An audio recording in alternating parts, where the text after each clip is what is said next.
Hello students, good morning, नमस्कार। आज आपको पढ़ाया जा रहा है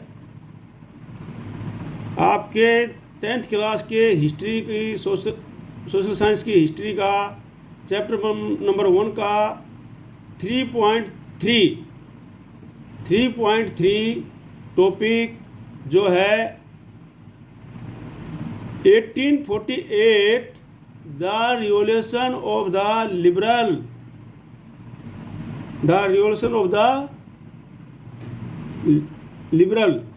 मतलब जो है, इसका मतलब ये है कि भाई 1848 में जो लिबरल्स थे, लिबरल्स का अर्थ होता है स्वतंत्र के प्रति अपने विचार रखने वाले, स्वतंत्रता के प्रति अपने विचार रखने वाले और नेशनलिज्म की भावना रखने वाले और अपने राज्य को एक नेशनल का दर्जा दिलाने वाले, उसके अंदर जो कॉन्स्टिट्यूशन एक गवर्नमेंट बनाने वाले, इस प्रकार के विचारों वाले जो लोग थे, उन्होंने 1848 के अंदर किस प्रकार से क्रांति की, रिवॉल्यूशन किया।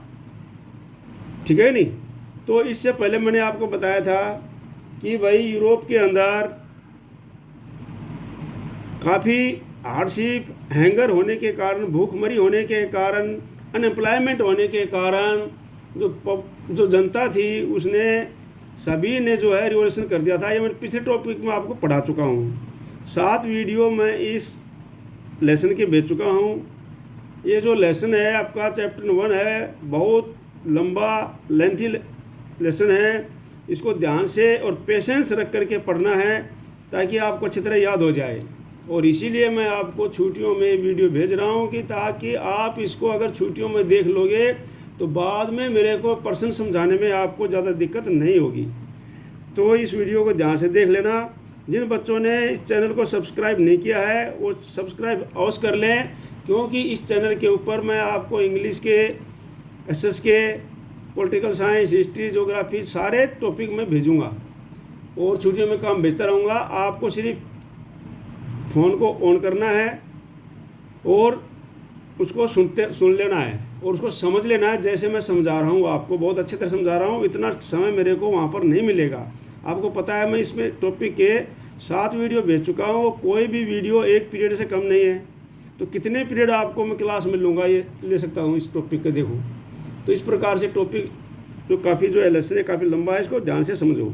तो क्या है कि भाई किस प्रकार से जो लिबरल का रिवॉल्यूशन 1848 के अंदर हुआ था, वो हम इस टॉपिक के अंदर पढ़ रहे हैं। उसको ध्यान से आप लोगों को पढ़ लेना। तो मैं आपको अभी समझा रहा हूँ आराम से। क्या है कि 1848 द रिवॉल्यूशन ऑफ लिबरल, ये parallel to the revolt of the poor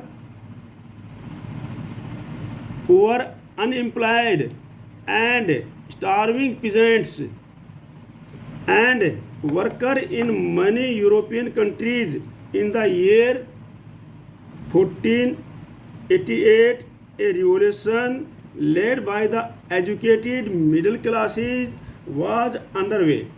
अब इसका लाइन का अर्थ समझो आप, इसलिए मैं आपको पहले इंग्लिश में पढ़ करके इसका अर्थ समझा रहा हूँ ताकि आपको कोई दिक्कत ना हो। भाई ये बोलता है कि भाई जिस प्रकार से यूरोप के अंदर पुअर्स का, अनएम्प्लॉयमेंट का, स्टार्विंग पीजेंट्स का, जो भूखे किसान थे उनका, जिनके अंदर गरीबी थी, एंड वर्कर्स, बहुत सारे workers in money European countries के अंदर बहुत जो सारे वर्कर थे, उनका 1848 के अंदर जो रिवॉल्यूशन हुआ था उसके साथ में, उसके पैरेलल में उसी समय किन लोगों ने रिवॉल्यूशन किया? एजुकेटेड मिडिल क्लास जो थी, एजुकेटेड मिडिल क्लास। आप ध्यान से, मैं जो पेंशन का पॉइंट लिख रहा हूँ समझते जाना आप लोग। एजुकेटेड मिडिल क्लासेस ने वहाँ पर रिवॉल्यूशन कर दिया। उसके साथ में उधर तो चल ही रहा था उनका पुअर पेजेंट का और इनका चल रहा था, साथ में एजुकेटेड मिडिल क्लास थे, उन्होंने भी वहाँ पर रिवॉल्यूशन कर दिया। और किस लिए किया उन्होंने? इवेंट्स ऑफ फरवरी 1848, एक घटना घटी 1848 के अंदर, और ये कहाँ पर घटी? In France, France had brought about the abdication of monarchy and republic based on universal male suffrage had been proclaimed। तो भाई वहाँ पर जो है 1848 के अंदर क्या हुआ, फ्रांस को फरवरी 1848 के अंदर फ्रांस को जो है, फ्रांस के लोगों ने राजा को, जो मोनार्की राजा था उसको क्या है गद्दी से निकाल कर उठा दिया, गद्दी से मतलब हटा दिया उसको। अब वो गद्दी से हटाने के बाद में और उन्होंने क्या किया, रिपब्लिक, जो एक रिपब्लिक गवर्नमेंट थी जो जनता के द्वारा चुनी हुई, वो यूनिवर्सल, और जिसको वो भी उस प्रकार का कि यूनिवर्सल मेल सफरेज, सभी मेल सफरेज हैं उनको वोट का अधिकार देने के लिए प्रोक्लेम्ड कर दिया, मतलब स्थापित कर दिया। इसका समझ गए आप लोग कि भाई जो है उन्होंने राजा के बदले में एक इस प्रकार का रिपब्लिक गवर्नमेंट जिसको सभी मेल के द्वारा वोट देने का अधिकार और चुनी गई हो उसके ऊपर स्थापित कर दिया। ठीक है नहीं, समझ गए फ्रांस की बात ये। अब क्या है फ्रांस के अदर दूसरे भागों में क्या होता है, in other parts of the Europe. अब फ्रांस में तो ये घटना हुई, अब जो अदर पार्ट्स थे यूरोप के, where independent nation states did not exist. अब जहाँ पर जो इंडिपेंडेंट नेशन स्टेट नहीं आए थे, जहाँ पर छोटे छोटे राजा राज कर रहे थे, जैसे सच है Germany, Italy, Poland and Austro Hungary empire, जो ऑस्ट्रो हंगरी एम्पायर के अधीन में थे कुछ राजे, और जर्मनी, पोलैंड और इसमें थे ही।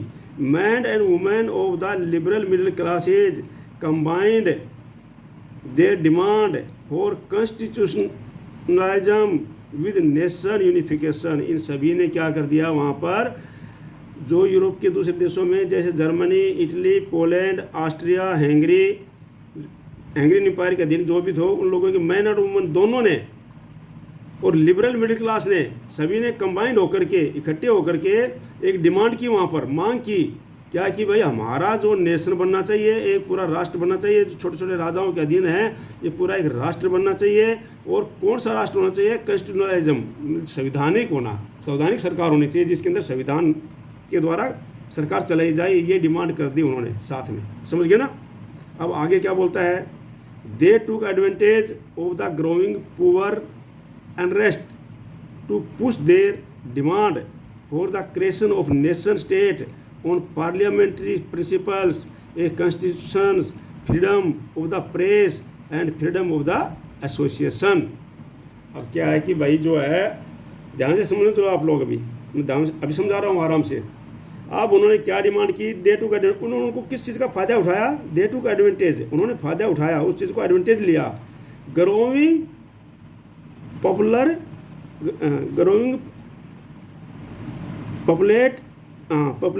अनरेस्ट, मतलब जो बढ़ रही थी लोगों में असंतोष की भावना, जो लोगों में असंतोष की भावना बढ़ रही थी भाई, भूखमरी के कारण, बेरोजगारी के कारण, कई कारणों से, और उसका फ़ायदा उठाते हुए टू पुश देयर डिमांड, उन्होंने अपनी डिमांड रख दी किसके साथ, फॉर क्रिएशन, क्या डिमांड रख दी, भैया एक राष्ट्र बनना चाहिए, नेशन स्टेट बननी चाहिए। नेशन स्टेट के बारे में मैंने आपको पहले बताया अच्छी तरह क्लास में, जब क्लास ली थी मैंने आपको बताया था नेशन स्टेट क्या होता है, स्टेट क्या होता है, और ठीक है नहीं, तो इस प्रकार से मैंने आपको बताया था अच्छी तरह। ठीक है, तो ऑन पार्लियामेंट्री प्रिंसिपल, किस प्रकार से, किस सिद्धांत पर एक नेशन स्टेट होनी चाहिए। नेशन स्टेट का मतलब उनकी अपनी सरकार हो खुद की, ठीक है नहीं, और एक वहाँ पर नेशन और जिसमें लोगों के अंदर नेशन की भावना हो, इस प्रकार का नेशन स्टेट होना चाहिए। और पार्लियामेंट्री होना चाहिए, संसदीय होना चाहिए, संसद हो, संसद जो निर्णय ले, प्रिंसिपल, संसद के प्रिंसिपल सिद्धांत हो, वहाँ पर जो निर्णय लिया जाए। और क्या होना चाहिए, कॉन्स्टिट्यूशन हो जाए, संविधान होना चाहिए, संविधान के अनुसार संसद जो है निर्णय ले। और फ्रीडम हो ऑफ द प्रेस, और प्रेस की जो फ्रीडम होनी चाहिए, जो प्रेस है, न्यूज़ है, न्यूज़पेपर हैं, समाचार हैं, इनकी क्या होना चाहिए, फ्रीडम, स्वतंत्रता होनी चाहिए, फ्रीडम होनी चाहिए। एंड फ्रीडम ऑफ एसोसिएशन, और एसोसिएशन से लोगों की सभाएं करना, ये सब करना, इनकी स्वतंत्रता होनी चाहिए।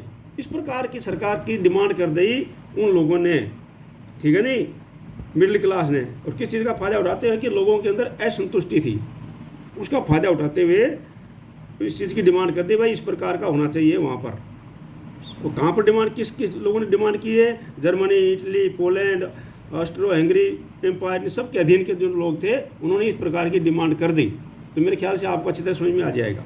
अब आगे देख लो, अब जर्मन में क्या होता है, देखो इन जर्मन रीजन, तो जर्मन क्षेत्र थे, जर्मन रीजन, जर्मन तो उसमें बनी नहीं थी ना, जर्मन तो बाद में बनेगी, मैं बताऊंगा आपको किस प्रकार से जर्मनी बनी है। तो इन जर्मन रीजन जहाँ पर जर्मन बोलने वाले लोग थे, large number of political association whose members were middle class professionals, businessmen and prosperous artisans came together in the city of Frankfurt and decided to vote for an all German nation assembly। अब ध्यान से सुन लो कि भाई सभी जितने भी ये German कौन थे, जर्मन रीजन के अंदर जो लोग थे और उनके अंदर जो पॉलिटिकल एसोसिएशन की गई, पॉलिटिकल जो राजनीतिक सभाएं की गई, और उसके अंदर कौन कौन आए मेंबर, कौन कौन थे, मिडिल क्लास के लोग थे। मैं अच्छी तरह समझा रहा हूँ आपको, क्लियर, इसमें पेंशन पर ध्यान रखो। मिडिल क्लास के लोग थे पेंशन पॉइंट के ऊपर, प्रोफेशनल थे, व्यवसाय के लोग थे, बिजनेसमैन थे, एंड प्रोस्पेरियस आर्टिसन, जो खुशहाल बड़े अच्छे आर्टिसन थे वो भी उसमें थे। ये सारे के सारे came together in the city of Frankfurt, और कहाँ पर इकट्ठे हुए, फ्रैंकफर्ट की सिटी के अंदर ये इकट्ठे हुए। मेरी पेंसिल पॉइंट पे ध्यान रखो, जो मैं बोल रहा हूँ उसको ध्यान से सुनते रहो, आपको और कुछ नहीं करना है, आपको अच्छी तरह याद हो जाएगा, ठीक है नहीं। Together in the city of Frankfurt and decided to vote for all German national assembly, और इन लोगों ने क्या किया भैया, एक ऑल जर्मन, सभी जर्मन की एक नेशनल असेंबली बनाएगी और हम उसको वोट करेंगे। ये सारा सारा कहाँ पर हुआ, ये फ्रैंकफर्ट में। बाद में जब मैं क्वेश्चन लिखाऊंगा तो आपको आराम से लिखा दूंगा, अभी सिर्फ मैं आपको समझा रहा हूँ, आप समझ लो अच्छी तरह से, ठीक है नहीं। जर्मन नेशनल असेंबली बनाएंगे वहाँ पर। अब क्या हुआ, ऑन 18 मई, आगे सुन लो, on 18 May 831 elected representative march in the festive procession to take their places in Frankfurt parliament convened in the church of Saint Paul. अब क्या हुआ, इन्होंने नेशनल असेंबली बना ली और उसमें 831, ध्यान से सुन लो अभी, 18 मई 1848 को 831 जो इलेक्टेड रिप्रेजेंटेटिव थे, प्रतिनिधि थे किसके, जो नेशनल असेंबली के जो चुने गए थे, उन्होंने मार्च किया। कहाँ पर मार्च किया, in festive procession to take their place, अपना स्थान लेने के लिए, कहाँ पर, फ्रैंकफर्ट में, पार्लियामेंट में, फ्रैंकफर्ट पार्लियामेंट में अपना स्थान लेने के लिए उन्होंने मार्च किया, गए वहाँ पर, और convenes to the church of Saint Paul, और सेंट पॉल में इन्होंने अपने एक सभा की वहाँ पर इन्होंने, ठीक है नहीं, चर्च पॉल। अब उन्होंने क्या किया भैया, वहाँ पर बैठ करके वहाँ पर गए ये लोग, 831 जो नेशनल असेंबली के इलेक्टेड रिप्रेजेंटेटिव थे वो गए, और वहाँ पर क्या किया सुन लो अभी। When the deputies they drafted a constitution for a German nation to be headed by the monarchy subject to parliament। अब उन्होंने एक कॉन्स्टिट्यूशन बनाया, अपना कॉन्स्टिट्यूशन मतलब संविधान बनाया, इंग्लिश मीडियम स्टूडेंट हो कॉन्स्टिट्यूशन याद रखो। उन्होंने कॉन्स्टिट्यूशन बनाया जर्मन नेशन के लिए, और उन्होंने बोला कि भाई जो है जो मोनार्की होगा और सब्जेक्ट और हेडेड बाय द मोनार्की, कि इनका एक हेड होगा मोनार्क, राजा, और वो किसके प्रति उत्तरदायी होगा, सब्जेक्ट टू पार्लियामेंट, पार्लियामेंट के प्रति उत्तरदायी होगा, और इस कॉन्स्टिट्यूशन के अनुसार वो काम करेगा। इस नेशनल असेंबली ने भाई एक संविधान बनाया और उन्होंने बोला कि भाई हमने ये कॉन्स्टिट्यूशन बना दिया है 831 मेंबर ने, और जो राजा होगा, मोनार्की होगा, वो पार्लियामेंट के प्रति उत्तरदायी होगा, मतलब पार्लियामेंट जो फैसले लेगी उसको राजा को मानने पड़ेंगे और संविधान के अनुसार कार्य करेगा, पार्लियामेंट के प्रति उत्तरदायी होगा। समझ गए ना आप। अब बोलता है ये सब बना करके वो कहाँ गए, वो गए when the deputies offered the crown on these terms to French to Frederick Wilhelm for king of Prussia. अब इन्होंने क्या किया, ये सारा का सारा संविधान बना करके ये गए भाई विल्मन फोर के पास में, जो राजा था किंग ऑफ पर्सिया, जो पर्सिया का उस समय राजा था, वो पर्सिया का राजा था, उसको बोला भाई आप जो है ताज पहन लो, पूरे जर्मन नेशन के इकट्ठे कर लो, पूरे जर्मन का आप जो हम आपको क्राउन ताज पहना रहे हैं, हम आपको राजा बना रहे हैं, लेकिन आपने काम कैसे करना है? आपने काम करना है कॉन्स्टिट्यूशन के अनुसार, और पार्लियामेंट के प्रति आप होंगे उत्तरदायी। इन्होंने उसको बता दिया, विलियम किंग फोर को बोला, हम आपको पूरे जर्मन का राजा बना रहे हैं और आपको ये ताज पहना रहे हैं, ऑफर द क्राउन, और आपको लेकिन काम करना पड़ेगा आपको कॉन्स्टिट्यूशन के अनुसार, और पार्लियामेंट के आप उत्तरदायी होंगे, मतलब पार्लियामेंट को आप जवाब देंगे, किसी भी चीज़ का पार्लियामेंट होगी वहाँ पर। अब ये राजा ने सोचा, यार मैं तो स्वतंत्र राजा हूँ पर्शिया का, और ये मेरे को भले पूरे जर्मन का बना रहे हैं, लेकिन मैं तो कुछ कर ही नहीं पाऊँगा, क्योंकि मैं तो कैसे काम करूँगा? ये जो कॉन्स्टिट्यूशन बना दिया उसके अनुसार काम करूँगा, मैं अपनी मर्जी से तो कर नहीं पाऊँगा, और पार्लियामेंट को मुझे जवाब देना पड़ेगा। तो उसने फिर क्या किया भैया?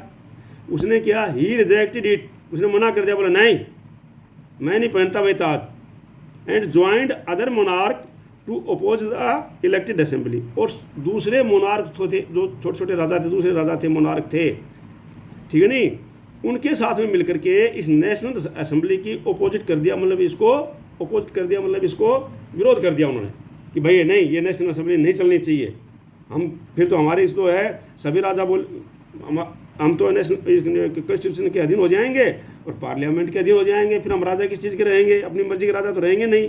तो उन्होंने क्या कर दिया, इसको अपोज कर दिया। अब जब इसको अपोज कर दिया तो सुनो अभी, अब क्या है, while the opposition of the aristocracy and military, अब जो एरिस्टोक्रेसी थे उन्होंने भी इसको ओपोजिशन कर दिया, क्योंकि तो करेंगे भाई, उस राजा के आदमी एरिस्टोक्रेसी, और मिलिट्री उन्होंने बुला लिया, मिलिट्री बिकेम स्ट्रोंगर, और मिलिट्री मजबूत हो गई, एरिस्टोक्रेसी मजबूत हो गए और मिलिट्री मजबूत हो गई। The social basis of parliament crowded, अब जो है ये जो सोशल बेसिस तो पार्लियामेंट थे, एरोडेड मतलब ये इसके कम पड़ गई भाई इसको, तो उन्होंने दबा दिया इसको। अब दबाने पर क्या हुआ, the parliament was dominated by the middle class. अब इस पार्लियामेंट के अंदर ज़्यादा डोमिनेट कौन कर रहे थे? मिडिल क्लास के लोग थे। एक कारण और था इसका पार्लियामेंट रद्द होने का, वो भी सुन लो। तो ये पार्लियामेंट के अंदर जो parliament was dominated by middle classes, parliament के अंदर जो डोमिनेट कर रहे थे वो कौन थे? उसको ज़्यादा अधिकतर जिनका दबाव किसका था, प्रभुत्व किसका था? मिडिल क्लास का था। वो resisted the demand of workers and artisans and consequently lost their support. अब जो है उन्होंने जो वर्कर की डिमांड थी, आर्टिसन की डिमांड थी, इनको तरफ ध्यान नहीं दिया, इसको उन्होंने मना कर दिया।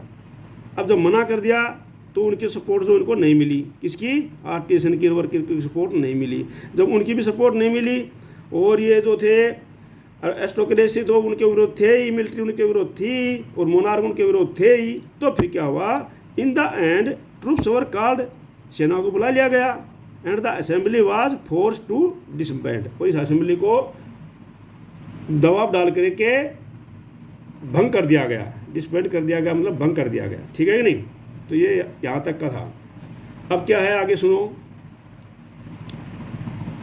आपको अच्छी तरह दिखाई दे रहा है बुक के अंदर, मैं कोशिश कर रहा हूँ पूरा आपको सब्जेक्ट दिखाई दे जाए बुक के अंदर, क्योंकि मैम जो मैं एनसीईआरटी बुक की लाइन बाय लाइन पढ़ा रहा हूँ और लाइन बाय लाइन आपको समझना बहुत ज़रूरी है, अन्यथा आप लोग प्रश्न याद कर नहीं पाओगे, रट लोगे, लेकिन क्वेश्चन में फिर क्वेश्चन पेपर में आंसर में सीबीएसई जब घुमा देगा तो आप लिख नहीं पाओगे। इसलिए लाइन बाय लाइन आपको समझना बहुत ज़रूरी है और उसको अच्छी तरह समझ लो, अभी अच्छा टाइम है। ठीक है नहीं?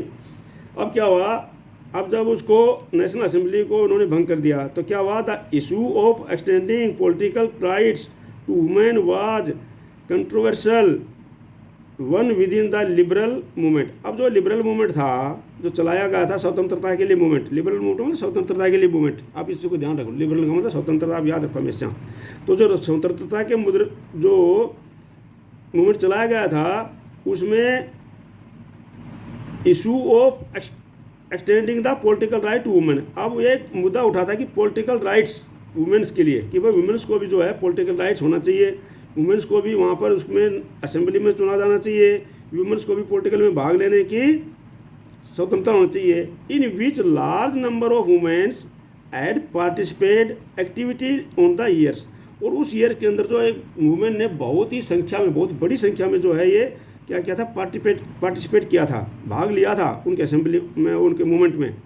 Women's had formed their own political association, और वुमेन्स ने अपनी जो राजनीतिक एसोसिएशन सभाएं भी इकट्ठी की थी, राजनीतिक पार्टियां भी बनाई थी उन्होंने, एसोसिएशन इकट्ठे किए थे, फाउंडेड न्यूज़पेपर्स, और अपने न्यूज़पेपर भी निकाले थे उन्होंने, and take part in the political meeting and demonstrative, और उन्होंने जो पॉलिटिकल मीटिंग होती थी और प्रदर्शन होते थे, डेमोस्ट्रेटिव होते थे, प्रदर्शन होते थे, मैं इंग्लिश में हिंदी में दोनों में बता रहा हूँ आपको, जो प्रदर्शन होते थे उनमें भी उन्होंने भाग लिया था। अब भाग लेने के बाद में क्या होता है, despite this they were denied, लेकिन इसकी अपेक्षा उनको क्या कर दिया गया, उनको मना कर दिया गया। किसको मना कर दिया गया भाई, वुमेन्स को। अब मैं आपको दिखा रहा हूँ ये उनकी पार्लियामेंट, ठीक है नहीं। अब उनको ये आपको चित्र देखो ध्यान से, और उसमें देखो क्या किया गया, वुमेन्स को क्या किया गया कि suffrage right during the election of the assembly, assembly के अंदर उनको चुने जाने का जो राइट था वुमेन्स को, और वोट देने का राइट था, वो क्या कर दिया, उनको मना कर दिया, ठीक है नहीं, रिजेक्ट कर दिया उनका, वुमेन्स का। अब when the Frankfurt parliament convened in the church of Paul, जब ये फ्रैंकफर्ट पार्लियामेंट, ये चर्च ऑफ पोल की फ्रैंकफर्ट पार्लियामेंट है ये सारी, आप ध्यान से देख लो इसको। अब जाइए इसमें बनाई गई थी, क्योंकि वुमेन ने भी तो आंदोलन उठाया था ना, फ्रैंकफर्ट पार्लियामेंट जब बन रही थी, तो बाद में तो उसको डिस्पेंड कर दिया गया, लेकिन जब बन रही थी तो वुमेन ने भी अपना मुद्दा उठाया था कि भाई हमको भी ना इस पार्लियामेंट में बैठने देना चाहिए। वुमेन ने भी जो है इसका क्या किया था, इसके अंदर भाग लिया था अच्छी तरह से। तो अब उनको मना कर दिया गया जब when the Frankfurt parliament convenes the church of Saint Paul. अब जो सेंट पॉल के अंदर जो पार्लियामेंट बैठाई गई है, 831 जो मेंबर थे इसमें, 831 मेंबर हैं, 831 मेंबर हैं ये सारे। अब ये बैठाए गए तो women's were admitted only, women's were admitted only as observers to stand in the visitors gallery. अब जो वुमेन्स को बोला भैया आप जो है ना इसके अंदर डिसीजन में, इस सभा में तो आप नहीं बैठ सकती, लेकिन आप क्या कर सकती हैं कि ऊपर जो गैलरी बनी हुई है, ये ऊपर, ये जो ऊपर गैलरी बनी हुई है, इसमें आप लोग खड़ी हो सकती हो। आप खड़ी हो, यहाँ पर ये वुमेन खड़ी हुई है सारे, देखो ये आपको दिखाई दे रहा होगा ना, ये वुमेन सभी खड़ी हुई हैं। तो ये इस गैलरी में आप खड़ी हो सकती हो, और आप अपनी जो हम जो ये सभा जो नेशनल ये असेंबली जो है इस कर रहे हैं फ्रैंकफर्ट पार्ट में, इसकी बातें आप सुन सकती हो, इसके आपको देख सकती हो हम किस प्रकार से कर रहे हैं, ठीक है नहीं। तो ये उनको परमिशन मिली थी बस। दो conservative force were able to suppress liberal movement in 1848। अब जो मैंने आपको ये लिबरल मूवमेंट समझाया था, लिबरल मूवमेंट समझाया अच्छी तरह से कि भाई किस प्रकार से 1848 के अंदर जो स्वतंत्रता के चाहने वाले थे, लिबरल लोग थे, जो अपने देश को नेशन बनाना चाहते थे, उसमें फ्रीडम लेना चाहते थे, उसके कॉन्स्टिट्यूशन बनाना चाहते थे, इस प्रकार के लोग थे। इनको जो है क्या कर दिया गया, दी कंजर्वेटिव जो राजा लोग थे, राजा महाराजा लोग थे, राजा लोग थे, उन्होंने force were able to suppress को दबा दिया। दबाने में तो एबल हो गए, वो दबाने में तो वो कामयाब हो गए लिबरल कंजर्वेटिव मूवमेंट को, लेकिन they could not restore the old order. लेकिन वो जो अपना पुराना ऑर्डर था ना 18 का, कौन सा ऑर्डर, जो 18 जो कंजर्वेटिव ऑर्डर था, जो उनका कंजर्वेटिव ऑर्डर था, वो पुराना का जो था उसको वो दोबारा से उसको नहीं ला सके। थोड़ा सा क्या करना पड़ा उनको, क्यों नहीं ला सके, क्योंकि monarch were beginning to realise that the cycles of the revolution and repression could only be ended by granting concession to liberal nationalist revolutionaries। बोला अब वो राजा समझ गए, बोला भैया एकदम से तो इसको नहीं दबा सकते हम, आज अगर इस मूवमेंट को हमने दबाना है, अच्छी तरह से दबाना है, मतलब या इसको ख़त्म करना है, तो हमें कुछ ना कुछ बदलाव करना पड़ेगा, ठीक है ना। हमने क्या करना पड़ेगा, कुछ ना कुछ बदलाव करना पड़ेगा, और थोड़ा बहुत इनको क्या करनी पड़ेगी भाई, इनको ग्रांटिंग कंसेशन देनी पड़ेगी लिबरल को, और कुछ जो लिबरल नेशनलिस्ट को जो है उनको रिवोल्यूशनरी को जो तभी दबा सकते हैं जब हमें इनको कुछ बातें माननी पड़ेंगी, थोड़ी बहुत, सारी बातें नहीं लग तो कुछ बातें माननी पड़ेंगी। तो फिर क्या है, hence in the year after 1848 the autocratic monarchies of central and eastern Europe began to introduce the changes that had already taken place in Western Europe before 1850 15। अब क्या है, कुछ जो सेंटर देखो, जो वेस्टर्न यूरोप के अंदर आपको पता है कि 1815 से पहले कुछ चेंजेस हो गए थे, नेपोलियन ने किए थे, उससे पहले नेशनल असेंबली ने किए थे। तो बोलता है कि इसी प्रकार के चेंजेस सेंट्रल और ईस्टर्न यूरोप में भी उन्होंने करना शुरू कर दिया, राजाओं ने कुछ सुधार करना शुरू कर दिया, मतलब उसमें, ठीक है ना, कि भाई कुछ ना कुछ उनको फैसिलिटी देनी शुरू कर दी। 10 सफर, और अब उन्होंने क्या किया इसके दौरान, 10 सफरडम एंड बाउंडेड लेबर, जो सफरडम सिस्टम था जो किसानों का, वो आपको मैं पढ़ा दे, अच्छा रखा है सफरडम, आप सरफडम याद रखो जो, और बाउंडेड लेबर जो बंधुआ मजदूरी थी उसको क्या किया इन्होंने, हटा दिया। दोनों ने both the Habsburg domination and in Russia, दो हैब्सबर्ग डोमिनेट था और रशिया के अंदर इन्होंने क्या है इस चीज़ को हटा दिया, बोला इस चीज़ को हटा देते हैं क्योंकि इसके ऊपर ज़्यादा हमारे ऊपर दबाव आ रहा है, ठीक है ना, तो इसको हटा दिया। The Habsburg rules granted more autonomy to the Hungarian in 1870, और उसने जो है ज़्यादा रूल्स जो ग्रांटेड कर दिए, जो है ऑटोनॉमी को सहायता दे दी, कुछ दो मोर सहायता दे दी ऑटोनॉमी को हैंगरियन 1867 में। तो ये जो था मैंने आपको पूरा का पूरा चैप्टर लिबरल या अच्छी तरह से आपको समझा दिया है, पूरा चैप्टर नहीं, पूरा पॉइंट जो था, ठीक है ना, पूरा जो है टॉपिक था, ये टॉपिक था कौन सा, पॉइंट नंबर 3.3 टॉपिक नंबर जो है 1848 रिवॉल्यूशन ऑफ द लिबरल, ये मैंने आपको अच्छी तरह समझा दिया है। इस प्रकार से मेरा 8वां वीडियो हो जाएगा इस लेसन का। आप लोग पूरे के पूरे 7 वीडियो पहले पढ़ लेना, जिस बच्चे ने नहीं पढ़े हैं ये उसमें डाल रखे हैं मैंने आपके पास, और इस चैनल को सब्सक्राइब कर लेना ताकि आपके पास आते रहेंगे। चैनल का नाम है हरी सिंह सर, और इसको लाइक भी कर देना और शेयर भी कर देना, और इसको पढ़ते रहना, मैं आपके पास डेली भेजता रहूँगा। छुट्टियों का फ़ायदा आप अपना छुट्टी मनाओ और आराम से छुट्टियों का फ़ायदा भी उठाओ। और इसके अंदर 2 न्यू वर्ड आए वो भी मैं आपको बता रहा हूँ। देखो, एक होता है फेमिनिस्ट क्यों होते हैं, ये न्यू वर्ड आया है, awareness of women rights and interest, जो क्या है, जो भाई वुमेन्स के राइट और इंटरेस्ट के प्रति जागरूक होते हैं उनको बोलते हैं फेमिनिस्ट, ठीक है नहीं, जो वुमेन के अधिकारों को देने के लिए वो रहते हैं। और दूसरा है आइडियोलॉजी क्या होती है, system of idea reflecting a particular social and political vision. भाई सोशल और पॉलिटिकल विजन के अंदर जो आइडियोलॉजी होती है, जो आप हमारी विचारधारा होती है, कि कोई देखो किसी की विचारधारा कुछ होती है, किसी की विचारधारा, अब देखो यहाँ पर अपने देश में देख लो, कुछ लोगों की विचारधारा जो है कांग्रेस से मिलती है, वो जो क्या कांग्रेस को वोट करते हैं। कुछ लोगों की विचारधारा जो है हमारे वो बीजेपी से मिलती है, वो बीजेपी को वोट करते हैं, तो इसलिए इसको बोलते हैं आइडियोलॉजी। तो कुछ लोगों की आइडियोलॉजी जो है किसी से मिलती है, कुछ लोगों की आइडियोलॉजी किसी से मिलती है, तो ये जो है इसको आइडियोलॉजी विचारधारा जो है ये बोलते हैं इसको, ठीक है। तो ये पाठ मैंने अच्छी तरह समझा दिया आपको, और इसको पढ़ना है, चैनल को सब्सक्राइब करना है, और इसको लाइक करना और शेयर करना, और इस चैप्टर को अच्छी तरह से समझना है ताकि ये चैप्टर आपको अच्छी तरह से समझ में आ जाए। जय हिंद, जय भारत।